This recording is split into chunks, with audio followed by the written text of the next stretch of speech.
Good morning friend. আজ আমি আপনাদের আবার একটা নতুন কিছু দেখানোর জন্য এসেছি। আজকে যেটা দেখাচ্ছি আপনাদের ধনেপাতাটা কীভাবে তৈরি করেছি দেখুন। একটা বস্তার মধ্যে সুন্দর করে একটা মাটিটাকে প্রসেসিং করেছি। যে মাটিটার মধ্যে আছে আপনার মুরগির লিটার দিয়ে, হালকা একটু লিটার দিয়েছি, দিয়ে মাটিটাকে সুন্দর করে উলটপালট করে ভালো করে ওটাকে ধনে বীজগুলোকে ছড়িয়ে দিয়েছিলাম। দেখুন এত সুন্দর গ্রোথ হয়েছে কম দিনের মধ্যে। আর এই মুরগির লিটারটি খুবই ভিটামিন, আপনার গোবর সারের থেকেও মুরগির লিটারে অর্থাৎ মুরগির গুয়ে সারটা প্রচুর বেশি। আর এটা একদম ফ্রেশ লিটার, কোনো কাঠগুঁড়ো নেই, কিছু নেই। তাই জন্য গ্রোথটা খুব কম দিনের মধ্যেই এত সুন্দর গ্রোথ হয়েছে। দেখুন আপনাকে দেখাচ্ছি চারধার থেকে, খুব সুন্দর হয়েছে। এটাকে আজকে হারভেস্টিং করব, তাই জন্য আপনাদেরকে এই নতুন ভিলেজ অ্যাক্টিভিটি থেকে কিছু দেখানোর জন্য এটা নতুন কিছু দেখাচ্ছি। দুই একটা ভিডিও ছেড়েছিলাম আপনাদের জন্য পোলট্রি ফার্মের হিসেবে।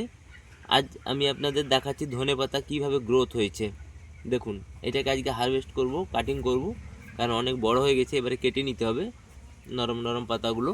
দেখুন খুব সুন্দর হয়েছে, একদম কোনো পোকা নেই, কিছু নেই। অনেকে বলে যে মুরগির লিটার ব্যবহার করলে অনেক পোকামাকড় হয়, কিন্তু আমি এতে কোনো দানা ওষুধও দেইনি, কোনো রকম কীটনাশক কিছুই দেইনি। তার মধ্যেও দেখুন আপনি একটা পাতাতে কোনো পোকা নেই, কিছু নেই, সুন্দর হয়েছে একদম। এবং খুব কম দিনের মধ্যে এতটা গ্রোথ হয়েছে। দেখুন একটা ছোট্ট বস্তার মধ্যে মুরগির যে ফিড আসে, সেই ফিডের বস্তার মধ্যে হাফ বস্তারও কম মাটি দিয়েছি, তার সঙ্গে কিছুটা পরিমাণ লিটার দিয়েছি। দেখুন আজকে দেখুন তার গাছের গ্রোথগুলো কেমন হয়েছে। এবারে দেখুন আমি ওটাকে হারভেস্টিং করব, অর্থাৎ কাটিং করব। এই দেখুন পাতাগুলো, এই দেখুন খুব সুন্দর সুন্দর পাতা। আর ধনে পাতা এমন একটা জিনিস যে প্রত্যেকটা সবজিতে দিলেই আপনার খাওয়ার টেস্ট চেঞ্জ হয়ে যায়। এই সিজনে আপনার কিছুদিন আগে পর্যন্ত ধনে পাতার যা দাম ছিল 400 টাকা রিটেলে বিক্রি হয়েছে আমাদের এখানে। আপনাদের ওখানে কত হয়েছে সেটাও আপনারা কমেন্ট করে জানাবেন এই নেক্সট কিছুদিন আগে।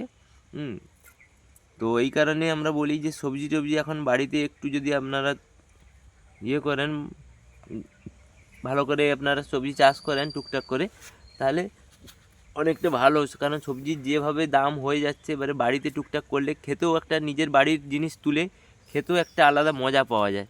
তাই জন্য নিজেরা টুকটাক করে এগুলো আমরা করার চেষ্টা করি। আর আমার নিজেরই পোলট্রি ফার্ম আছে, যার কারণে আমার লিটারগুলো আলাদাভাবে কিনতে হয় না।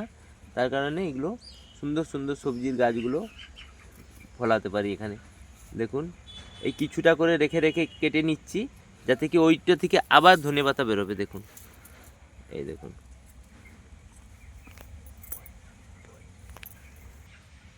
দেখুন এই সুন্দর সুন্দর পাতাগুলো কেটে নিয়েছি।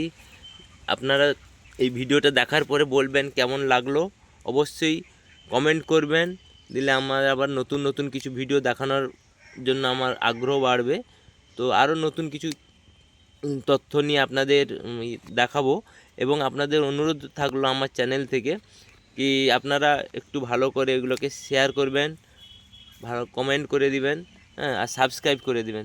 এটা আপনাদের কাছে অনেক অনেক অনেক অনুরোধ থাকলো, যাতে কি আমি চ্যানেলটিকে আরও ডেভেলপ করতে পারি ভালো করে। থ্যাংক ইউ, ধন্যবাদ।